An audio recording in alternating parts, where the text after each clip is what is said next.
Hello बच्चों, मैं गीता कुमारी। मैं एक प्राइमरी टीचर हूँ और मैं अपने क्लास माय एजुकेटेड इंडिया में आप सबका स्वागत करती हूँ। हम लोग ज्योग्राफी के कुछ टॉपिक को देख रहे थे और आज का हमारा टॉपिक है मानव संसाधन। पिछले क्लास में हम लोगों ने संसाधन के बारे में देखा कि संसाधन क्या होता है, किसे कहते हैं और कितने प्रकार के होते हैं। और आज हम देखेंगे मानव संसाधन। मानव संसाधन के बारे में भी हम लोगों ने पढ़ा था, लेकिन आज कुछ अलग है। मानव ही एक राष्ट्र के सबसे बड़े संसाधन होते हैं, है ना। हम मानव ही राष्ट्र के सबसे बड़े संसाधन होते हैं। संसाधन तो होते हैं, लेकिन सबसे बड़े संसाधन होते हैं। प्रकृति में उपलब्ध वस्तुओं को मानव ने अपनी आवश्यकताओं और योग्यताओं के अनुरूप अपने मस्तिष्क, प्रौद्योगिकी एवं श्रम शक्ति का प्रयोग कर कठिन एवं अविश्वसनीय कार्य किया है। यानी कि ये कहना ये चाह रहे हैं कि जो प्राकृतिक में जितनी भी वस्तुएं उपलब्ध है ना, उसका उपयोग करके उसके रूप में, रंग में, आकार में, उनकी गुणवत्ता में को परिवर्तन करके मानव अपनी आवश्यकता के अनुरूप उसमें परिवर्तन करते हैं और अपने मस्तिष्क का, प्रौद्योगिकी का और श्रम शक्ति के बदौलत उसमें कठिन परिश्रम करके एक मन कठिन एवं अविश्वसनीय कार्य करते हैं। जैसे मान लीजिए ये है हमारा रेडियो। तो रेडियो का आविष्कार किसने किया? तो हम मानव ने ही तो रेडियो का आविष्कार किया है ना। तो रेडियो है, टीवी है, कंप्यूटर है, लैपटॉप है, इसका आविष्कार किसने किया? तो हम मानव ने ही। प्रकृति में उपलब्ध वस्तुओं का प्रयोग करके हम लोगों ने अनेक आविष्कार किए हैं, है ना। जैसे रेडियो, पहले क्या था कि रेडियो से हम केवल आवाज़ सुन पाते थे और हम उसका अंदर नहीं देख पाते थे कि कौन बात कर रहा है, किससे क्या बोल रहा है ना। तो हम फिगर नहीं देख पाते थे, केवल आवाज़ सुन पाते थे। तो कुछ दिन बाद क्या हुआ कि टेलीविज़न का आविष्कार हुआ, जिसका आविष्कारक है जॉन लोगी बेयर। तो टीवी का जब आविष्कार हुआ तो हम लोगों के सामने फिगर भी आने लगा, चित्र भी हम लोग देखने लगे और हमें आवाज़ भी सुनाई देती थी। तो समय के साथ-साथ देखिए, पहले तक क्या था, सबसे पहले हमें केवल आवाज़ सुनाई देती थी जब रेडियो का निर्माण हुआ था। उसके बाद जब टीवी बना, टीवी हमारे सामने आई, तो हमें आवाज़ के साथ-साथ चित्र भी दिखाई देते थे, है ना। और आजकल देखिए, पहले ऐसा टीवी होता था और आजकल स्मार्ट टीवी प्रयोग में आ रहा है। और अब है लैपटॉप आ गया है और कंप्यूटर आ गया है। तो कंप्यूटर का आविष्कार किसने किया था? तो चार्ल्स बेबेज ने किया था और 1822 में किया था। तो अब क्या है, हम इस मशीन के आविष्कार के कारण हम लोगों का जो जीवन हो गया है बहुत ही सरल हो गया, बहुत ही आसान हो गया है। आज हमारी प्रौद्योगिकी इतनी उन्नत हो गई है, हमारे मानव के प्रयास, अथाह प्रयास के कारण आज हम लोग घर बैठे ही, देखिए घर बैठे ही हम लोग विश्व के कोने-कोने से में स्थित लोगों से संपर्क कर पा रहे हैं, है ना। घर बैठे ही हम लोग शिक्षा ग्रहण कर रहे हैं। हर तरह की न्यूज़ को हम लोग, हर तरह की मीटिंग हो, हर तरह का कार्य आज हम लोग घर बैठे ही कर पा रहे हैं। तो ये सब संभव कैसे हुआ? क्योंकि हम मानव के अथाह प्रयास के कारण ये संभव हो पाया है ना। इसलिए मानव को बहुमूल्य संसाधन माना जाता है। तो हम मानव हैं, मानव की आवश्यकताएं होती हैं और आवश्यकताओं की पूर्ति के लिए हमें पदार्थ की, वस्तुओं की ज़रूरत पड़ती है ना। और इसका जब हम उपयोग करते हैं तो वही उपयोग, जिन जिन वस्तुओं का हम उपयोग करते हैं वो ही संसाधन कहलाते हैं।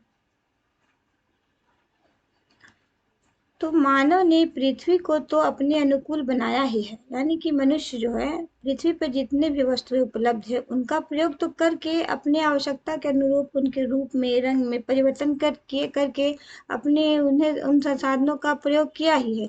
लेकिन मानव पृथ्वी को तो अपने अनुकूल बनाया ही है, इसके अलावा अंतरिक्ष तक पहुंच गया है।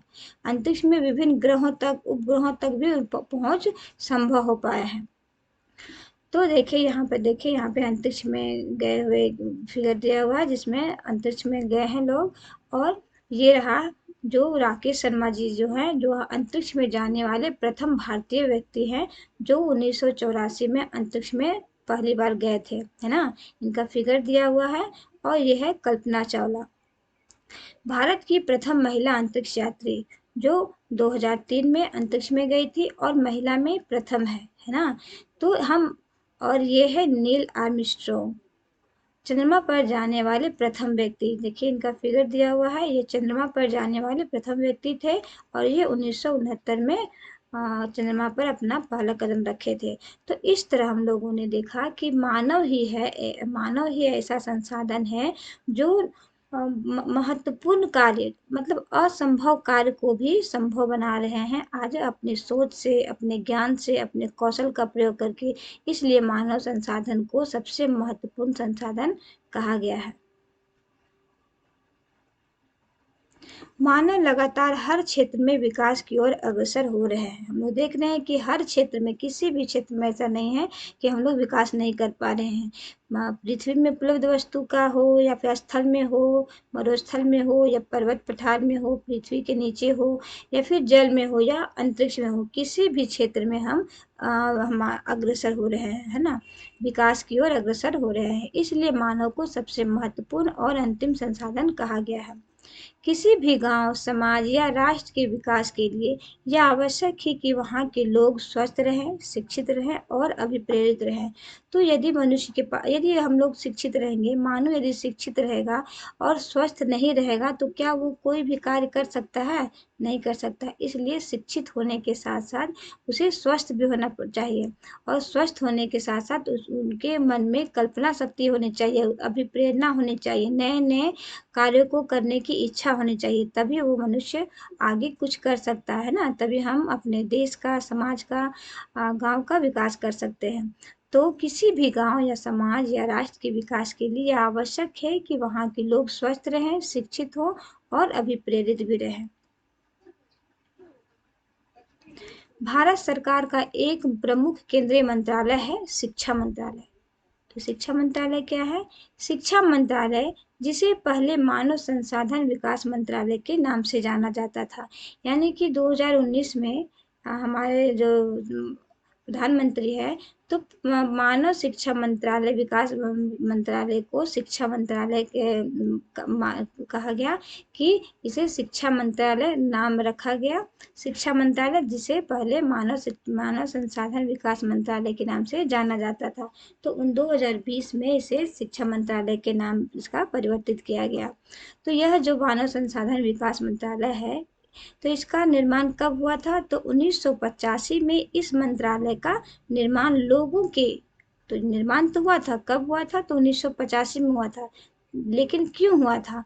ये लोगों के कौशल को बढ़ाने के लिए, यानी कि उसकी क्षमता को, कार्य करने की क्षमता को, उसके ज्ञान को बढ़ाने के उद्देश्य से ये मानव संसाधन विकास मंत्रालय का निर्माण किया गया था, जिसका मुख्य आधार है शिक्षा। यानी कि कोई भी व्यक्ति अपना देश का, अपना गांव का या समाज का तभी विकास कर सकता है जब वह शिक्षित होगा, है ना। तो यह राष्ट्र के लिए राष्ट्रीय शिक्षा नीति तैयार करती है और इसे लागू भी करती है। तो ये जो मानव संसाधन मंत्रालय, जिसे भी शिक्षा मंत्रालय के नाम से जाना जाता है, तो ये राष्ट्र के लिए शिक्षा नीति तैयार करती है, शिक्षा का प्रारूप तैयार करती है और इसे लागू भी करती है। आज जो प्राथमिक विद्यालय में, माध्यमिक में, उच्च विद्यालय में जो भी शिक्षा का पैटर्न है, वो शिक्षा नीति में ही तैयार की जाती है और तभी वो लागू की जाती है। उसी के आधार पे क्लास में, स्कूल में क्लास की होती है, पढ़ाई होती है ना। तो ये है शिक्षा मंत्रालय। अब हम देखते हैं जनसंख्या। जनसंख्या क्या होता है? जन का अर्थ होता है लोग, और संख्या का अर्थ होता है 1, 2, 3, यानी कि गिनती। तो जन मतलब लोग, और संख्या मतलब गिनती। तो जन के लोगों की संख्या को भी हम जनसंख्या कहते हैं। किसी निश्चित क्षेत्र में रहने वाले लोगों की कुल संख्या ही जनसंख्या कहलाती है। मान लीजिए कोई निश्चित क्षेत्र है, जैसे ये एक गांव है या शहर है, तो इस क्षेत्र में जितने लोग रहते हैं उसकी संख्या को ही जनसंख्या कहते हैं, है ना। तो मान लीजिए ये विश्व है, ये विश्व का मैप है, और विश्व में देखिए ये जो ऊपर वाला है येलो कलर से दिख रहा है, ये मान लीजिए इतना लोग जो है एशिया महादेश में रहते हैं। यहाँ तक देखिए, ये इतने लोग एशिया महादेश में रहते हैं। और ये बीच में जो दिख रहा है आपको, और नारंगी टाइप का, तो वो है आपका यूरोप में। इतने सारे लोग जो है यूरोप में रहते हैं, है ना। तो और सबसे कम देखिए यहाँ है ऑस्ट्रेलिया में, न्यूजीलैंड में और प्रशांत महासागर द्वीप समूह में, ये सबसे कम लोग रहते हैं। तो किसी भी स्थान में बहुत ज़्यादा संख्या में भी लोग रहते हैं और कम संख्या में भी लोग रहते हैं, है ना। तो इसे ही कहा जाता है संख्या, जनसंख्या, यानी कि कितनी जनसंख्या है। तो सबसे अधिक जनसंख्या कहाँ है, तो एशिया महादेश में है। और सबसे कम जनसंख्या यानी कि सबसे कम लोग कहाँ रहते हैं, तो ओशनिया में है। ओशनिया में ऑस्ट्रेलिया और न्यूजीलैंड और प्रशांत महासागर में जो द्वीप समूह है, वो सभी को सम्मिलित करके ओशनिया कहा जाता है। तो इस तरह जनसंख्या जो है कहीं अधिक होती है, कहीं सीमित होती है और कभी कहीं बहुत कम होती है ना। तो जनसंख्या के आधार पे भी लेकिन ऐसे देखें तो हम सबसे अधिक जनसंख्या कहाँ है, तो हमारा एशिया महादेश में है, जो विश्व में सबसे ज़्यादा जनसंख्या है एशिया महादेश में। अब हम देखते हैं ये जो जनसंख्या है, इसका वितरण क्या समान रूप से है, सभी देशों में समान रूप से है, नहीं। हम लोगों ने भी देखा कि एशिया महादेश में सबसे अधिक जनसंख्या है और ओशनिया में सबसे कम जनसंख्या है। तो मानव संसाधन का वितरण अन्य संसाधनों की तरह ही भारतीय मानव संसाधन भी विश्व में समान रूप से वितरित नहीं है, यानी कि कहीं बहुत कम है, कहीं बिल्कुल ही नहीं है और कहीं बहुत ही अधिक है जनसंख्या। तो आइए हम देखते हैं कि विश्व के सर्वाधिक जनसंख्या वाले क्षेत्र, यानी कि विश्व में पूरे संसार में सबसे अधिक जनसंख्या कौन सा देश में है। तो यहाँ पे हम लोग फिगर में देख पा रहे हैं आप लोग कि ये जो चीन देश है, ये इसमें जनसंख्या सबसे ज़्यादा है ना। सबसे ज़्यादा जनसंख्या कहाँ कौन सा देश में है, तो चीन देश में है। और देखिए ये हमारा भारत देश है, इसमें भी जनसंख्या बहुत अधिक है, ये दूसरा स्थान पे है। पहला स्थान पे चीन है, दूसरा स्थान पे हमारा भारत है। और जनसंख्या की दृष्टि में विश्व में तीसरा स्थान पे यूएसए है, संयुक्त राज्य अमेरिका। चौथा स्थान पे इंडोनेशिया। पांचवा स्थान पे ब्राजील। छठा में पाकिस्तान, फिर बांग्लादेश, फिर नाइजीरिया, रूस और जापान। ये 10 ऐसे देश हैं जहाँ अधिक जनसंख्या पाई जाती है, जिसमें सबसे अधिक जनसंख्या हमारा चीन देश में पाई जाती है और हमारा भारत जो है जनसंख्या की दृष्टि से दूसरे स्थान पे आता है। ठीक है। तो इसी तरह हम लोग देखते हैं कि हर जगह की जनसंख्या भिन्न है ना। समान रूप से कहीं भी जनसंख्या नहीं, कहीं कम है, कहीं बहुत कम है, कहीं बिल्कुल नहीं है और कहीं बहुत ज़्यादा है। तो उसी आधार पे हम देखें तो भारत के सर्वाधिक जनसंख्या वाले क्षेत्र, हमारा भारत जो देश है उसमें कौन सा राज्य में सबसे अधिक जनसंख्या पाई जाती है। तो यहाँ देखिए उत्तर प्रदेश है ना। उत्तर प्रदेश में सबसे अधिक जनसंख्या पाई जाती है। पहला स्थान पे उत्तर प्रदेश है, दूसरा स्थान पे महाराष्ट्र है और तीसरा स्थान पे बिहार है। चौथा स्थान पे पश्चिम बंगाल, पांचवा स्थान पे आंध्र प्रदेश। तो इस तरह हम लोग देखें कि भारत के सबसे अधिक जनसंख्या वाले राज्य कौन सा है, तो उत्तर प्रदेश है। ठीक है। तो ये जो जनसंख्या है कम या अधिक होती है, तो ये किसके कारण होती है, इसके क्या कारण होते हैं। तो जनसंख्या वितरण को प्रभावित करने वाले कारक क्या क्या है। तो इसके दो प्रकार के कारक हैं। पहला हो गया भौगोलिक कारक और दूसरा हो गया मानवीय कारक। भौगोलिक कारक में देखिए स्थलाकृतियाँ, यानी कि भूमि की स्थल जो है, स्थल हमारी भूमि है, उसकी स्थलाकृतियाँ कैसी है, पर्वत है, पठार है, नदी है, मैदान है, उसकी स्थलाकृतियाँ उस मानव के निवास पे निर्भर करती है ना। तो ये सबसे प्रमुख कारक हो गया स्थलाकृतियाँ।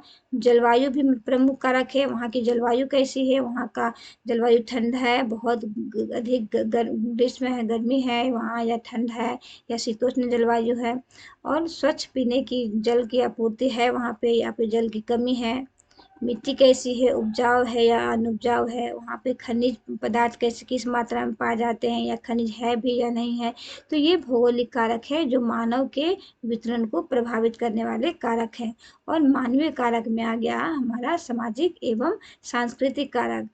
समाज और संस्कृति हमारी धरोहर है, तो सामाजिक एवं सांस्कृतिक कारक भी हमें प्रभावित करती है जनसंख्या वितरण के लिए। और आर्थिक कारक, अब हम लोग नेक्स्ट क्लास में इसके बारे में विस्तार से देखेंगे थोड़ा। है ना। आज के लिए इतना ही। यदि आप लोगों को मेरी क्लास अच्छी लगती है, समझ में आती है, तो प्लीज़ सब्सक्राइब जरूर करें। धन्यवाद। जय हिंद, जय बिहार।